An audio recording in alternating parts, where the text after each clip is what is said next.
Jeez. Now look, honey, this is we paid $25 for this one, so we've got no idea what's in here, okay? We bought a bunch of those, didn't we? We did, but this is the last one.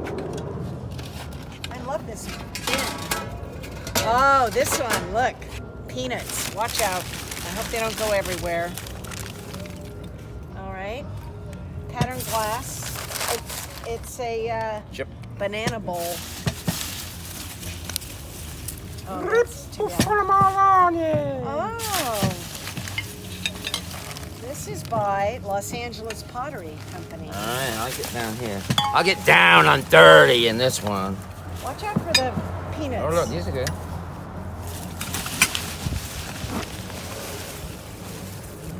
That's Fitz and Floyd. There's some cups to go with it. Are these the Fitz and Floyd cups?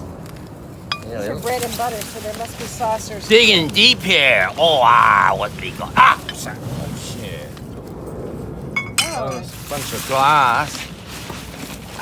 So you bought this thing sight unseen. Unseen, $25. I don't think we're getting $25. So Well, there you go. Well, there's a few more bits in there, but that'll do for now. No! No!